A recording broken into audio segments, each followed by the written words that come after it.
Good morning everybody. మనము electrician academy channel లోపల different type of lessons, electrical and arithmetic lessons explain చేయడం జరుగుతుంది. దాంట్లో భాగంగా మీకు డీసీ జనరేటర్ చాప్టర్ నుండి చాలా పార్ట్స్ అప్లోడ్ చేశాం. అదేమంటే కన్స్ట్రక్షన్ ఆఫ్ జనరేటర్స్, టైప్స్ లోపల ఇప్పుడు మనము షంట్ జనరేటర్ గురించి మీకు పూర్తిగా వివరించడం జరిగింది ఇంతకుముందు వీడియోలో. ఇప్పుడు డీసీ షంట్ జనరేటర్కి సంబంధించి ప్రాబ్లమ్స్ ఏ విధంగా వస్తాయి, ఆ ప్రాబ్లమ్ను మనము ఏ విధంగా సాల్వ్ చేయాలి అనేటువంటి విషయాన్ని ఈ వీడియోలో ఎక్స్ప్లెయిన్ చేయబోతున్నాము. సో వీడియో చూసే ముందు ఇప్పటివరకు మన ఛానల్ని సబ్స్క్రైబ్ చేసుకొని వాళ్ళు ఉంటే వెంటనే సబ్స్క్రైబ్ చేసుకొని రెగ్యులర్గా ఫాలో అవ్వండి. తర్వాత షంట్ జనరేటర్కి సంబంధించినటువంటి ఒక ప్రాబ్లం మీకు బోర్డు మీద రాసి పెట్టాను. సో చూడండి, ప్రాబ్లం ఏంటి అనేది ముందుగా చూడండి. A 4-pole lap connected DC shunt generator. DC shunt జనరేటర్కి 4 పోల్స్ ఉన్నాయండి. ఈ 4 పోల్స్ ఏ విధంగా కనెక్ట్ చేయబడి ఉన్నాయి అంటే ల్యాప్ కనెక్షన్ లోపల కనెక్ట్ చేయబడి ఉన్నాయి. With lap connected armature and field resistance 0.2 ohms and 50 ohms respectively. అంటే ఆర్మేచర్ రెసిస్టెన్స్ 0.2 ohms, అదేవిధంగా field resistance 50 ohms and load current 30 amps. ఆ జనరేటరు 30 amps లోడ్ కరెంట్ని సప్లై చేస్తుంది. సప్లై చేసినప్పుడు క్యాలిక్యులేట్ ది జనరేటెడ్ ఈఎంఎఫ్. ఈ జనరేటర్లో ఎంత ఈఎంఎఫ్ డెవలప్ అవుతుంది అనేది క్వశ్చన్ అడిగాడు. అదేవిధంగా 2 volts brush drop, terminal voltage 230 volts ఇవ్వడం జరిగింది. ఈ విధంగా ఇచ్చినటువంటి ప్రాబ్లమ్ని మనం ఏ విధంగా సాల్వ్ చేస్తాము అనే విషయాన్ని మనం ఇప్పుడు చూద్దాం. ప్రాబ్లం సాల్వ్ చేసే ముందుగా ఫస్ట్ స్టెప్ లోపల మనం ఏం చేయాలి అని అంటే, మనకు ఇచ్చినటువంటి డేటా ఏ వివరాలు ఇచ్చారు అనేది ఒక లిస్ట్ అవుట్ కనుక చేసుకుంటే ప్రాబ్లంను ఈజీగా సాల్వ్ చేసేటువంటి ఛాన్సెస్ ఉంటాయి. మనకు ప్రాబ్లం అండర్స్టాండ్ అవుతుంది, తప్పు లేకుండా ప్రాబ్లంను చేయగలుగుతాం. సో గివెన్ డేటాను మీరు ముందుగా ఏ గివెన్ డేటా ఇచ్చారు అనే దాన్ని నోట్ చేయండి. సో నేను ఇప్పుడు ప్రాబ్లంలో ఇచ్చినటువంటి గివెన్ డేటా మాత్రమే రాస్తున్నాను. గివెన్ డేటా రాస్తున్నాను. సో ఏమి ఇచ్చాడు ప్రాబ్లంలో? డీసీ షంట్ జనరేటర్ 4-pole అన్నాడు. So P is equal to 4. అదేవిధంగా ల్యాప్ కనెక్టెడ్ జనరేటర్ అన్నాడు. ల్యాప్ కనెక్టెడ్ అంటే ప్యారలల్ పాత్స్ ఎన్ని ఉంటాయి అంటే 4 ఉంటాయి. ఏ విధంగా 4 ఉంటాయి? జనరేటర్కు ఎన్ని పోల్స్ ఉంటే ల్యాప్ వైండింగ్లో అన్ని ప్యారలల్ పాత్స్ ఉంటాయి. ఏది? ల్యాప్ వైండింగ్ జనరేటర్లో మాత్రమే. సో ఇది 4-pole జనరేటర్ కాబట్టి ప్యారలల్ పాత్స్ కూడా 4 ఉంటాయి. అదేవిధంగా ఆర్మేచర్ రెసిస్టెన్స్ RA ఇవ్వడం జరిగింది, 0.2 ohms అని ఇచ్చాడు. అదేవిధంగా షంట్ ఫీల్డ్ రెసిస్టెన్స్ RSH కూడా ఇవ్వడం జరిగింది, 50 ohms ఇచ్చాడు. సేమ్ టైం లోడ్ కరెంట్ అండి IL ఇవ్వడం జరిగింది, 30 amps ఇచ్చాడు. తర్వాత బ్రష్ డ్రాప్ కూడా ఇచ్చారు మనకు ప్రాబ్లం లోపల. ఎంత అండి? 2 volts ఇచ్చారు. టెర్మినల్ వోల్టేజ్ కూడా ఇచ్చాడు. ఎంత ఇచ్చాడు ప్రాబ్లంలో మనకి? 230 volts టెర్మినల్ వోల్టేజ్. ఈ గివెన్ డేటా మనకి ప్రాబ్లం లోపల ఇవ్వడం జరిగింది. ఇచ్చి మనల్ని ఏమడిగాడు? ఇండ్యూస్డ్ ఈఎంఎఫ్ ఎంత అన్నాడు. ఇండ్యూస్డ్ ఈఎంఎఫ్ ఎంత అని అడగడం జరిగింది. దీన్ని మనం జనరేటెడ్ ఈఎంఎఫ్ అంటాం. సో ఇప్పుడు ఈ షంట్ జనరేటర్ ఏ విధంగా ఉంది, ఎక్కడ లోడ్ కరెంట్ ఉన్నది అనేది నేను జనరేటర్ యొక్క సర్క్యూట్ డయాగ్రామ్ కూడా గీసి మీకు చూపిస్తాను. చూడండి, ఇది ఆర్మేచరు. జనరేటర్ బ్రషెస్ను మనం ఈ విధంగా డ్రా చేస్తాము. షంట్ జనరేటర్ కాబట్టి షంట్ వైండింగ్ ఈ విధంగా డ్రా చేయడం జరిగింది. తర్వాత జనరేటర్ యొక్క లోడ్ని మనము ఇక్కడ ఇలా డ్రా చేసాం. ఇది జనరేటర్ అండి. ఇది మనకి లోడ్ రెసిస్టెన్స్. ఈ లోడ్ రెసిస్టెన్స్ దగ్గర మనకి లోడ్ కరెంట్ ఇచ్చాడు IL. ఎంత అండి? 30 యాంప్స్ ఇవ్వడం జరిగింది. ఈ బ్రష్ వోల్టేజ్ డ్రాప్స్ ఇచ్చాడు, 2 వోల్ట్స్ ఇచ్చాడు. ఆర్మేచర్ రెసిస్టెన్స్ ఆర్ఏ 0.2 ఓమ్స్ అని ఇవ్వడం జరిగింది. ఇది ఆర్ఎస్హెచ్ షంట్ ఫీల్డ్ రెసిస్టెన్స్ మనకి 50 ఓమ్స్ ఇచ్చాడు. ఇది యాక్చువల్గా జనరేటర్ అండి. ఈ జనరేటర్లో మీరు కనుక జాగ్రత్తగా గమనిస్తే ఇది జనరేటర్ యొక్క ప్యారలల్ పాయింట్. ఆ ప్యారలల్ పాయింట్ వద్ద మనకి ఏమవుతుంది అంటే కరెంట్ అనేది రెండుగా డివైడ్ అవ్వడం జరుగుతుంది. కరెంట్ అనేది రెండుగా డివైడ్ అయ్యి ఇటు కొంత కరెంటు అంటే షంట్ వైండింగ్లోకి ఐఎస్హెచ్ అనేటువంటి కరెంట్ వెళ్తుంది, ఇటు కొంత కరెంటు ఐఎల్ లోడ్లోకి కొంత వెళ్తుంది. సో యాక్చువల్ కరెంట్ ఏంటిది మనకు ఐఏ. యాక్చువల్గా ఏంటి కరెంట్ అండి? ఐఏ. ఈ ఐఏ అనేటువంటి కరెంట్ ఏమైందంటే రెండుగా డివైడ్ అయ్యి ఐఎస్హెచ్ గాను ఐఎల్ గాను విడిపోవడం జరిగింది. ఇప్పుడు మనము ఐఎస్హెచ్ని ఐఎల్ని కనుక కలిపినట్టయితే మనకి ఏమవుతుందండి? ఐఏ ఆర్మేచర్ కరెంట్ వస్తుంది. సో ఈ ప్రాబ్లం చేయడానికి, ఇండ్యూస్డ్ ఈఎంఎఫ్ ప్రాబ్లం చేయడానికి మనకు ఉన్నటువంటి ఫార్ములా ఏంటి అని కనుక చూస్తే వి plus IaRa. V plus IARA. ఇక్కడ కనుక చూసినట్టయితే మనకు ఐఏ వాల్యూ లేదు. సో ఐఏ వాల్యూను మనం ఫైండ్ అవుట్ చేయాలి. ఈ ఐఏ వాల్యూని ఏ విధంగా ఫైండ్ అవుట్ చేస్తాము అంటే ముందుగా ఐఎస్హెచ్, ఈ ఐఎస్హెచ్ కరెంటును ఫైండ్ అవుట్ చేయాల్సి ఉంటుంది. సో ఐఎస్హెచ్ కరెంటును ఏ విధంగా ఫైండ్ అవుట్ చేస్తామంటే వి బై ఆర్ఎస్హెచ్ అనేటువంటి ఫార్ములా ద్వారా. I is equal to V by R కదండి. అదేవిధంగా మనం ఐఎస్హెచ్ కనుక్కుంటాం కాబట్టి వి బై ఆర్ఎస్హెచ్ ద్వారా ఏం చేస్తాము, షంట్ ఫీల్డ్ లోపల ఫ్లో అయ్యేటువంటి కరెంటును ఫైండ్ అవుట్ చేయడం జరుగుతుంది. సో ఇక్కడ మనకు వి ఇచ్చాడు 230 వోల్ట్స్, ఆర్ఎస్హెచ్ 50 ఓమ్స్. సో 230/50 కనుక చేసినట్టయితే మనకు వచ్చేటువంటి వాల్యూ ఎంత అంటే 6.9 యాంప్స్ అండి. ఐఎస్హెచ్ ఎంత వచ్చిందండి? 6.9 యాంప్స్ రావడం జరిగింది. ఇప్పుడు దీని ద్వారా మనం ఐఏను ఈజీగా ఫైండ్ అవుట్ చేయడం జరుగుతుంది. సో ఐఏని ఏ విధంగా ఫైండ్ అవుట్ చేస్తాము? ఐఏ ఈజ్ ఈక్వల్ టు నేను ఇక్కడ చెప్పాను, ఐఏ కరెంటు ఆర్మేచర్ లోపల జనరేట్ అయినటువంటి కరెంటును మనం ఐఏ కరెంట్ అంటున్నాం. ఈ ఐఏ కరెంట్ ఏం చేస్తుంది అంటే రెండుగా డివైడ్ అయ్యి ఐఎస్హెచ్ గాను ఐఎల్ గాను డివైడ్ అయ్యి వెళ్ళిపోయింది. సో మనకి ఐఎస్హెచ్ అనేది ఎంత? 6.9 యాంప్స్, ఐఎల్ అనేది 30 యాంప్స్. సో ఈ రెండింటిని కనుక యాడ్ చేసినట్టయితే మనకు ఐఏ కరెంట్ ఎంత అనేది తెలుస్తుంది. So IA is equal to ఏ విధంగా ఫైండ్ అవుట్ చేస్తాం? ఐఎస్హెచ్ ప్లస్ ఐఎల్ది ఫైండ్ అవుట్ చేస్తాం. ఇప్పుడు ఐఎస్హెచ్ మనం కనుక్కున్నాము, 6.9 వచ్చింది. ఐఎల్ అనేది మనకు ఆల్రెడీ ప్రాబ్లంలో ఇవ్వడం జరిగింది 30 యాంప్స్. సో 30 ప్లస్ 6.9 ఏమవుతుంది మనకి? 36.9 యాంప్స్ కావడం జరుగుతుంది. దిస్ ఈజ్ ద 36.9 యాంప్స్ అనేది ఐఏ. ఇప్పుడు దీన్ని సబ్స్టిట్యూట్ చేయడం ద్వారా మనం ఈజీని ఫైండ్ అవుట్ చేస్తాం. సో జనరేటెడ్ ఈఎంఎఫ్కి ఫార్ములా ఇప్పుడు రాయండి, వి ప్లస్ ఐఏ అండ్ ఆర్ఏ. ఈ వాల్యూస్ ఇప్పుడు మనకు అన్నీ ఉన్నాక ఈ వాల్యూస్ని సింపుల్గా మనం సబ్స్టిట్యూట్ చేసినట్టయితే మనకు ఈజీ వస్తుంది. సో వి ఎంత అండి మనకి? 230 వోల్ట్స్. ఐఏ ఎంత? 36.9 ఇంటూ ఆర్ఏ ఎంత? 0.2. సో 230 36.2ని కనుక మనం చేసినట్టయితే మనకు ఎంత వస్తుంది అంటే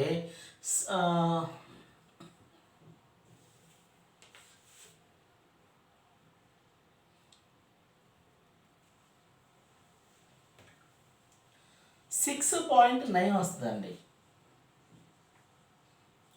సో టోటల్ వోల్టేజ్ ఎంత అవుతుంది మనకి? 236.9 వోల్ట్స్ రావడం జరుగుతుంది. ఇది టోటల్గా మనం కనుక్కున్నటువంటి ఇండ్యూస్డ్ ఈఎంఎఫ్.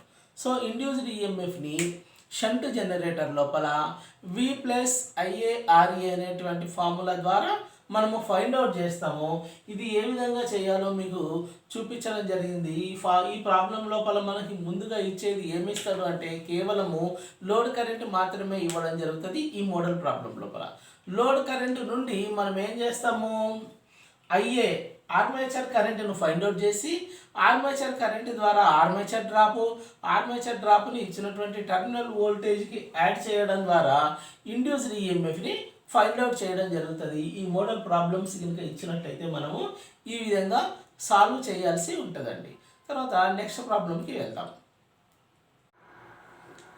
ఈ ప్రాబ్లంలో చూడండి, మనం ఇంతకుముందు చేసినటువంటి ఫస్ట్ ప్రాబ్లం లోపల మనకి ఈజీని ఏం చేసామంటే V+IARA అనేటువంటి ఫార్ములా ద్వారా మనము డిఫరెంట్ వాల్యూస్ సబ్స్టిట్యూట్ చేసి ఈజీ చేయడం జరిగింది.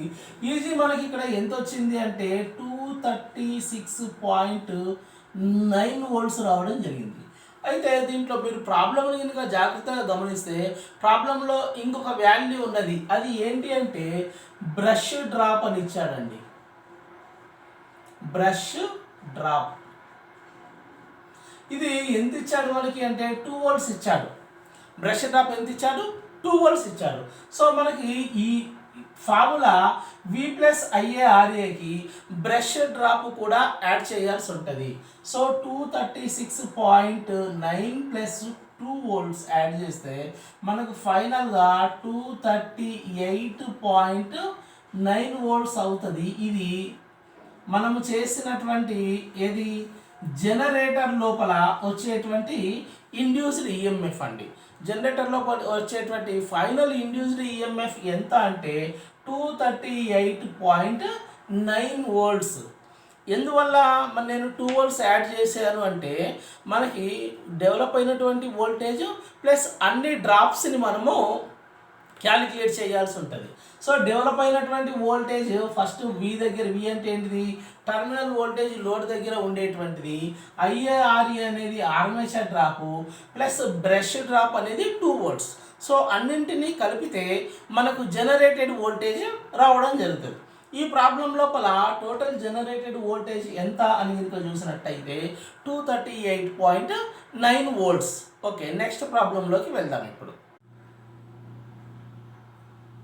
ఓకే, నెక్స్ట్ మనం ఇప్పుడు సెకండ్ ప్రాబ్లం చూద్దామండి.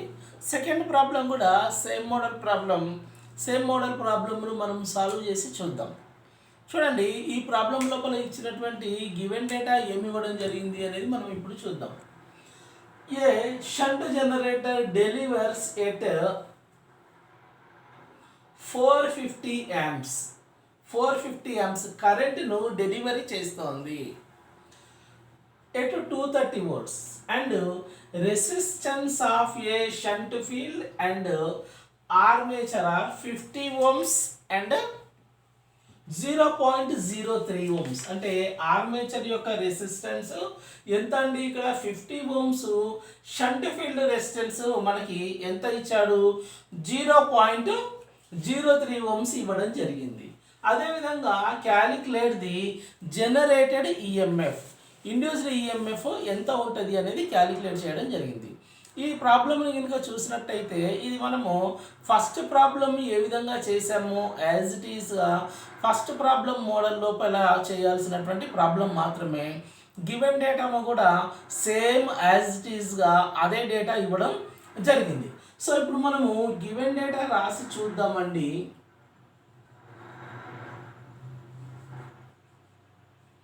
గివెన్ డేటా నోట్ చేసి చూద్దాము. ఏమి ఇచ్చిండు? షంట్ జనరేటర్ లోపల డెలివర్స్ 450 amps అన్నాడు. అంటే లోడ్కి ఇది ఇచ్చేటువంటి కరెంట్ ఎంత? మనకి ఇక్కడ 450 amps కరెంట్ ఇస్తుంది. ఈ కరెంట్ ఇచ్చే దగ్గర టర్మినల్ వోల్టేజ్ ఎంత ఉంది అంటే 230 volts ఉందండి. రెసిస్టెన్స్ ఆఫ్ ఆర్మేచర్ ఆర్ఏ ఎంత ఇవ్వడం జరిగింది మనకు అంటే 50 ohms కాదండి, shunt field resistance 50 ohms, armature resistance 0.03 ohms and shunt field resistance 50 ohms. Calculate the induced EMF అన్నాడు. ఈజీని మనకి కనుక్కోమన్నాడు. ఈజీ ఈజ్ ఈక్వల్ టు ఎంత? యాజ్ ఇట్ ఈస్గా ఇంతకుముందు ప్రాబ్లం లాగానే అండి. ఇది షంట్ జనరేటరు, మనకు ఆర్మేచర్ రెసిస్టెన్స్ ఇవ్వడం జరిగింది. ఎంత ఇచ్చాడు అంటే 0.03 ohms ఇచ్చిండు. దీంట్లోపల బ్రష్ డ్రాప్ లేదు. సో ఈ విధంగా ప్రాబ్లం ఇచ్చారు. దీనికి లోడ్ కరెంట్ కూడా ఎంత ఇచ్చాడు, 450 యాంప్స్ ఇవ్వడం జరిగింది. ఇక్కడ ఇది ఐఎల్ కరెంటు మనకి 450 యాంప్స్. ఇక్కడ ఐఎస్హెచ్ కరెంటు డివైడ్ అవుతుంది, ఇది ఇవ్వలేదు. ఇది మనకి ఏది షంట్ ఫీల్డ్ రెసిస్టెన్స్ ఆర్ఎస్హెచ్ ఇచ్చాడు. ఆర్ఎస్హెచ్ ఎంత ఇచ్చాడండి, 50 ఓమ్స్ ఇవ్వడం జరిగింది. సో మనం ఇప్పుడు ఈ ప్రాబ్లమ్ని సాల్వ్ చేయాలి. ఏ విధంగా సాల్వ్ చేస్తామో చూద్దాం. సో ఈ ప్రాబ్లమ్ను సాల్వ్ చేసే ముందు దీనికి కావలసినటువంటి ఫార్ములా ఏంటి అంటే Eg is equal to V plus IaRa. V plus IaRa formula ద్వారా మనము ఈ ప్రాబ్లమ్ని సాల్వ్ చేయొచ్చు. సో వి ప్లస్ ఐఏఆర్ఏ ద్వారా ప్రాబ్లమ్ను సాల్వ్ చేసే ముందు మనకు కావాల్సినటువంటి డేటా కనుక చూస్తే మనకి ఐఏ ఆర్మేచర్ కరెంట్ ఏదైతే ఉందో ఆర్మేచర్ కరెంటులో మనకు ఈ డేటాలో లేదు. సో ఈ ఆర్మేచర్ కరెంటును మనం ముందుగా ఫైండ్ అవుట్ చేయాలి. ఫైండ్ అవుట్ చేయాలంటే ఆర్మేచర్ కరెంట్ ఎక్కడ ఉంటుందండి, మనము సర్క్యూట్లో కనుక చూసినట్టయితే ఇక్కడ ఉంటుంది.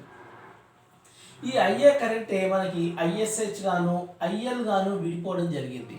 450 ఐఎల్ ఐఎస్హెచ్ కలిపితే మనకు ఐఏ ఆర్మేచర్ కరెంట్ రావడం జరుగుతుంది. సో దీనికోసం మనం ముందుగా ఏం చేయాలి అంటే ఐఎస్హెచ్ కరెంటును ఫైండ్ అవుట్ చేయాలి. ఈ ఐఎస్హెచ్ కరెంటును ఏ విధంగా ఫైండ్ అవుట్ చేస్తాము అంటే ఐఎస్హెచ్ ఈజ్ ఈక్వల్ టు మనకి ఇచ్చినటువంటి వి బై ఆర్ఎస్హెచ్ ద్వారా ఐఎస్హెచ్లో ఫైండ్ అవుట్ చేయడం జరుగుతుంది. మనకు వోల్టేజ్ ఇచ్చారు ఎంత అండి, 230 వోల్ట్స్ ఇవ్వడం జరిగింది. ఆర్ఎస్హెచ్ ఇచ్చారు, ఆర్ఎస్హెచ్ ఎంత ఇచ్చారు, 50 ఓమ్స్ ఇచ్చారు. ఇప్పుడు 230/50ని కనుక మనకు చేసినట్టయితే మనకి ఏమవుతుంది, ఐఎస్హెచ్ వాల్యూ వస్తుంది. ఇది ఎంత అంటే 4.6 యాంప్స్. ఇది ఐఎస్హెచ్. ఇప్పుడు ఈజీగా మనం ఐఏని ఫైండ్ అవుట్ చేయొచ్చు. This Ia is equal to IL plus ISh. కాబట్టి ఐఎల్ మనకి 450 ప్లస్ ఇది వచ్చినటువంటి వాల్యూ 4.6. సో ఐఏ ఏమవుతుందండి, 456.6 యాంప్స్ అవుతుంది. ఇది ఐఏ వాల్యూ. సో ఐఏని ఏ విధంగా ఫైండ్ అవుట్ చేస్తాం మనము, 456.6 యాంప్స్ మనకి ఐఏ వాల్యూ రావడం జరుగుతుంది. ఓకే, ఇప్పుడు ఐఏ వచ్చిన తర్వాత సింపుల్గా ఈ ఫార్ములా ఏదైతే ఉందో ఈ ఫార్ములాలో కనుక మనము ఈ వాల్యూస్ని సబ్స్టిట్యూట్ చేసినట్టయితే ఆటోమేటిక్గా మనం ఏం చేస్తామండి, రిక్వైర్డ్ ఆన్సర్ని పొందగలుగుతాం.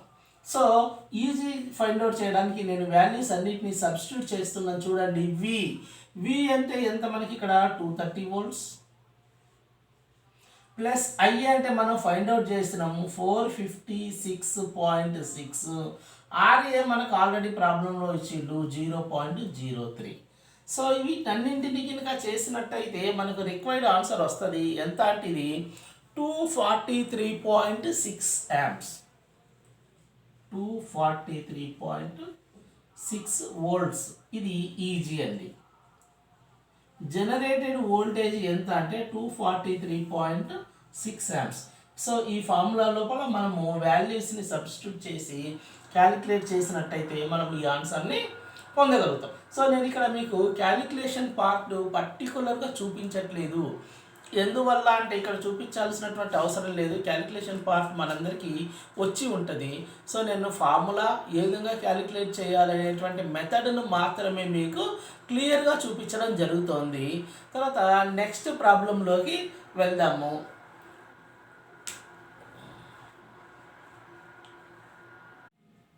Okay, we will see another problem. This is the very important problem. ఎందుకు అంటే ఈ ప్రాబ్లం మనకు ప్రీవియస్ ఎగ్జామ్ లోపల చాలాసార్లు అడగడం జరిగింది. గతంలో అడిగినటువంటి మనము చూసినటువంటి ఎన్పిడిసిఎల్ ఎగ్జామ్స్ లోపల ఈ ప్రాబ్లంను అడగడం జరిగింది. సో ఈ ప్రాబ్లం ఏంటో చూద్దాం. ప్రాబ్లంను ఏ విధంగా ఈజీగా సాల్వ్ చేయాలి అనేది కూడా నేను ఇక్కడ చెప్తాను.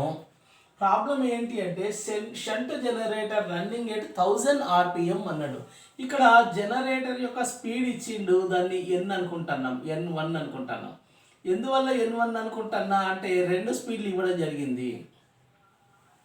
1000 RPM ఇచ్చిండు. ఈ 1000 RPM దగ్గర ఇండ్యూస్డ్ ఈఎంఎఫ్ ఇది V1 ఎంత డెవలప్ చేస్తుంది జనరేటర్ అంటే 200 వోల్ట్స్ను జనరేట్ చేయడం జరుగుతుంది. సో 1000 RPM తోటి ఒక జనరేటర్ రన్ అవుతుంది. రన్ అయినప్పుడు అది డెవలప్ చేసేటువంటి ఇండ్యూస్డ్ ఈఎంఎఫ్ ఎంత అంటే 200 వోల్ట్స్. అదేవిధంగా జనరేటర్ స్పీడు 1000 నుండి 1200కి ఇంక్రీజ్ అయింది. జనరేటర్ స్పీడ్ ఏమన్నాడండి, ఇంక్రీజ్ టు 1200 RPM అంటే 200 RPM per minute speed increase అవ్వడం జరిగింది. ఇంక్రీజ్ అయితే ఇండ్యూస్డ్ ఈఎంఎఫ్ ఎంత అనేది మనకి ఇక్కడ క్వశ్చన్. సో ఈ క్వశ్చన్ చేసే ముందుగా డైరెక్ట్గానే క్వశ్చన్ చెప్పొచ్చు, బట్ క్వశ్చన్ చెప్పడానికి ముందుగా ఈ క్వశ్చన్కి సంబంధించినటువంటి రిలేషన్షిప్ని మీకు చెప్తున్నాను, క్వశ్చన్ ఏ విధంగా సాల్వ్ చేస్తాం అనేది. అయితే ఈ ఇండ్యూస్డ్ ఈఎంఎఫ్ అనేది మనకు ఎప్పుడైనా సరే స్పీడ్కి డైరెక్ట్లీ ప్రపోర్షనల్లో ఉంటుందండి. Induced EMF voltage is directly proportional to the speed. అంటే మీనింగ్ ఏంటి అంటే ఎప్పుడైతే స్పీడ్ ఇంక్రీజ్ అవుతుందో వోల్టేజ్ కూడా ఇంక్రీజ్ అవుతుంది, స్పీడ్ డిక్రీజ్ అవుతుందో వోల్టేజ్ కూడా డిక్రీజ్ అవుతుంది. సో స్పీడ్కి వోల్టేజ్ అనేది డైరెక్ట్లీ ప్రపోర్షనల్లో ఉంటుంది. సో ఇక్కడ మనకి స్పీడ్ ఇంక్రీజ్ అయిందని చెప్పింది కాబట్టి మనకి ఇండ్యూస్డ్ ఈఎంఎఫ్ కూడా ఏమవుతుంది, ఇంక్రీజ్ అవ్వడం జరుగుతుంది. అదేవిధంగా స్పీడ్కి ఉన్నటువంటి రిలేషన్షిప్ మీకు ఇక్కడే సందర్భం వచ్చింది కాబట్టి దేని మీ పైన డిపెండ్ అయ్యి ఉంటుంది అని చెప్తున్నాను. సో ఎన్ స్పీడ్ని మనము ఎంతో కనుక ఇండికేట్ చేస్తే ఈ ఎన్ అనేది directly proportional to V minus IARA, V minus IARA by flux. So N అనేది ఐఏఆర్ఏకి డైరెక్ట్లీ ప్రపోర్షనల్లో ఉంటుంది, తర్వాత వోల్టేజ్కి డైరెక్ట్లీ ప్రపోర్షనల్లో ఉంటుంది, ఫ్లక్స్ పర్ పోల్కి మాత్రము ఇన్వర్స్లీ ప్రపోర్షనల్లో ఉంటుంది. ఈ రెండు కండిషన్స్ మనము స్పీడ్కి గుర్తుపెట్టుకోవాలి. స్పీడ్కి గుర్తుపెట్టుకున్నప్పుడు ఇప్పుడు ప్రపోర్షనల్ కండిషన్ ద్వారా ఈ రెండు కండిషన్స్ ఉన్నాయి కదండి, ప్రపోర్షనల్ కండిషన్ ద్వారా మనము ఏం చేయొచ్చు అంటే సెకండ్ ఇండ్యూస్డ్ ఈఎంఎఫ్ ఎంత ఉంటుందో ఈజీగా మనము క్యాలిక్యులేట్ చేయొచ్చు. సో దీన్ని క్యాలిక్యులేట్ చేయడానికి మనకు ఈజీగా చేసేటువంటి method n/1 v1 this equal to n2/v2 ద్వారా v2 వాల్యూను ఫైండ్ అవుట్ చేయొచ్చు. సో మనకి ఇక్కడ n/v1 ఎందుకు రాసినాము అంటే ఇది డైరెక్ట్లీ ప్రపోర్షనల్ కండిషన్ కాబట్టి ఈ విధంగా రాసుకోవడం జరిగింది. తర్వాత మనం ఇప్పుడు v2ను ఫైండ్ అవుట్ చేస్తాం. v2ను ఫైండ్ అవుట్ చేయాలంటే దీన్ని సింపుల్గా క్రాస్ మల్టిప్లై చేస్తాం. v2 into n1 is equal to v1 into n2 వస్తుందండి. మనకు కావాల్సింది v2 కాబట్టి n1ను ఈక్వాలిటీకి ఆ సైడ్ రైట్ సైడ్ తీసుకెళ్తే ఇక్కడ మల్టిప్లై చేసేది అక్కడ వచ్చేసరికి డివైడ్ చేస్తుంది. సో మనకు v2 ఏమవుతుంది అంటే v1 n2/n1 అవుతుంది. సో ఈ ఫార్ములా లోపల మనం కనుక వాల్యూస్ని సబ్స్టిట్యూట్ చేసినట్టయితే మనము సెకండ్ వోల్టేజ్ ఎంత అనేది ఫైండ్ అవుట్ చేస్తాము. ఇది వెరీ ఇంపార్టెంట్ ప్రాబ్లం అండి. సో ఇప్పుడు నేను v2 వాల్యూని ఫైండ్ అవుట్ చేస్తున్నా. v2 equal to v1 n2. v1 ఎంత అండి మనకి 200, n2 ఎంత ఇచ్చాడు 1200 బై n1 ఎంత ఉన్నది అంటే 1000 ఉన్నది. ఇక్కడ చూస్తే 3 zeros ఉన్నాయి, 2 zeros 2 0 1 0కి 1 0. ఇంకా మిగిలింది ఏంటి 12 ఇంటూ 20 12 2 24 ఒక 0 ఉన్నది. సో 240 volts అనేది మనకి ఫైనల్ ఆన్సర్ అండి. సో ఈ జనరేటర్ ఏదైతే ఉందో 1000 RPM దగ్గర కనుక 200 voltsని డెవలప్ చేస్తే 1200 RPM దగ్గర 240 voltsని డెవలప్ చేయడం జరుగుతుంది. ఇది రేషియో అండ్ ప్రపోర్షన్ బేస్ చేసుకొని మనం ఆన్సర్ చేసాము. రేషియో అండ్ ప్రపోర్షన్ ఎందుకు బేస్ చేసుకున్నాము అంటే v అనేది స్పీడ్కి డైరెక్ట్లీ ప్రపోర్షనల్లో ఉంటుంది. సో డైరెక్ట్లీ ప్రపోర్షనల్ కండిషన్ మనకు తెలుసు కాబట్టి ప్రాబ్లమ్ని ఆ విధంగా చేయడం జరిగింది. థ్యాంక్ యూ వెరీ మచ్ అండి. ఇప్పటి వరకు మన ఛానల్ని సబ్స్క్రైబ్ చేసుకోని వాళ్ళు ఉంటే సబ్స్క్రైబ్ చేసుకోండి, మీ మిత్రులకు ఫార్వర్డ్ చేయండి. మీరు ఎలక్ట్రీషియన్ సబ్జెక్టుని పూర్తిగా సంపూర్ణంగా డెవలప్ చేసుకొని సక్సెస్ అవుతారని ఆశిస్తున్నాను. Thank you very much.